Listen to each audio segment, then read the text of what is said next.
Hello everyone and welcome to Slipjoint Sawyer. Today we're going to be taking a look at another vintage Victorinox knife.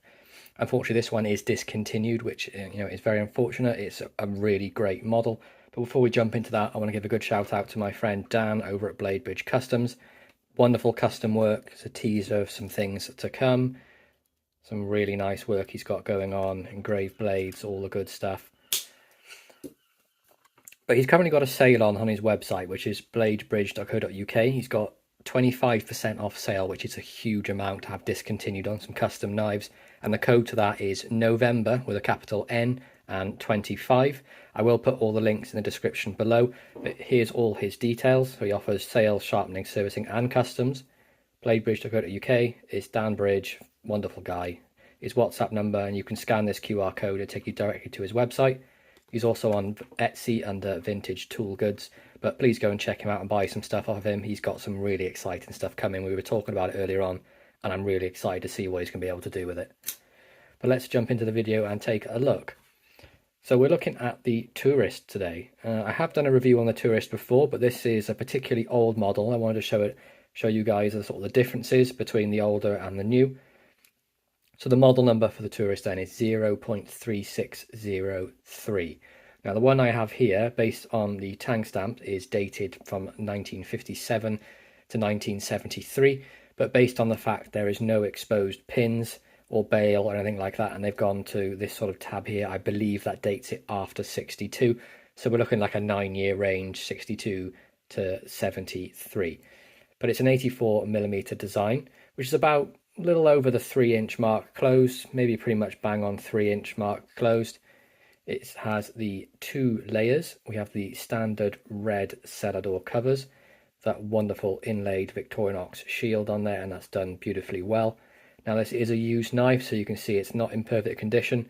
All I've done with this since I received it from Dan is sort of oil it, get the action good. I still need to sharpen, which I haven't done yet, but I wanted to get the review out to you guys. But on the back, you can see we have the old 5-coil corkscrew. I can't remember the exact date this changed, but it was before 73. I want to say it was right at 70 or late 60s. But you can see it's grooved down there as well.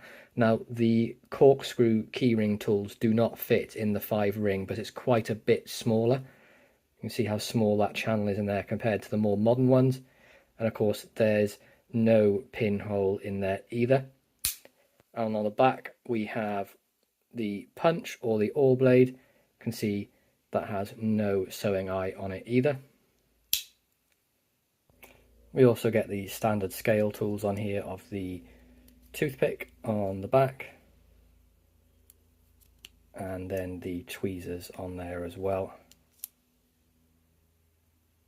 Now I've recently become a massive fan of these older Victorinox models, just because not even that they were better made back then, it's just the variety. Well, not even that, it's the different tools that you could have got on them back then. Well, it's not even the different tools, it's let me just show you. So nowadays you get a pen blade for the small blade, but back then you got a little miniature clip blade, and isn't that just the most wonderful thing you've ever seen? I really wish they would bring this back. About a 1.5-inch cutting length, so it's going to be UK legal no matter where you go. Nice little edge on there. Now it's not super sharp, it needs touching up, but there's still a bit of an edge on there. Nice little nail nick. Classic Victorinox finish, which is like the tumbled polish look. And I just think that's far superior to the pen blade they use now. I do not understand why they changed. Because you've got a master sort of spear blade anyway, so I don't understand the decision to go to the pen blade, but that's obviously what I'm to go for. But let's look at the tang stamp. So we've got the 4-line Victorinox Switzerland stainless rust free. Rust free, of course, meaning stainless or rust free. And on the back, you can see what sort of dates it for us with the Victoria, an Officer Swiss with the crossbow going through it. See, this is definitely used. Someone's loved it, but they've known how to sharpen. They've kept it relatively sharp. The end's pretty dull, which takes most of the work, but way back here is absolutely fine. Mainly just need a strop really, I think, and this will be fine, but the action on these older ones I've always found is a little bit stronger than the newer ones. So main blade, off memory, can't remember off the top of my head, but it's about 2.5 inches for full length, and I think it's 2.4 inch cutting length. So again, absolutely perfect for the UK market and most places around the world. Now the Tourist, if any of you don't know, is basically just an 84mm version of the Spartan, and I don't really carry a Spartan that much. I never really enjoyed carrying it, and I don't know why, because I love carrying the Tourist, and it's pretty much the same knife, just a little bit smaller. I think maybe the compact size of this just makes it a bit more manageable for me, and makes it a very much more pocket-friendly knife. But wonderful 2-layer design from Victorinox. Not sure why they discontinued the Tourist, but I mean, I guess it's because of low sales, and the Spartan obviously sells way better with it being the 9091. You can see we have the can opener here, the nail neck, the edge for the can opener. It doesn't look used at all, this tool. Nice little flathead up there for little flathead screws. Cam tang on that. And on the left, we have the cap lifter with the wire bender and the wire stripper just inside here. And of course, being an older one, that's on a cam tang as well, whereas now it would be on a half stop. Large flathead screwdriver on the very end. Now you could use this as a little bit of a pry if you wanted to, but it would only be on very, very light jobs. I would not be using this for any sort of strenuous jobs, because it is only pinned together at the end of the day, and I'd be concerned that it was going to, you know, just loosen those pins up and create wobble, and that's not something you're going to want in your multi-tool, or in your Swiss Army knife, I should say, really. But all in all, I am a huge fan of the Tourist. I think it's a fantastic one. If they'd have kept it sort of in run, I'd have suggested this for a first knife for a lot of people.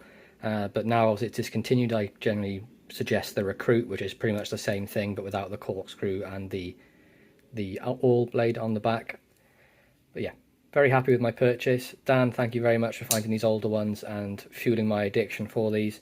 It's all your fault.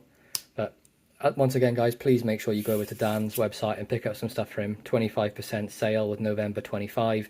You can't get any better than that. You're saving yourself an absolute bargain, and there's some wonderful customs on his website. Now, he will ship internationally, so anyone abroad, feel free. He will ship to you. A little bit extra for postage, but it's worth it when you get the knife. Honestly, it really is. But yeah, that is my overview of an old school Victorinox Tourist. I really hope you enjoyed this review. Please be sure to like, subscribe, and ring that bell for notifications, and I'll catch you in the next one. Peace out.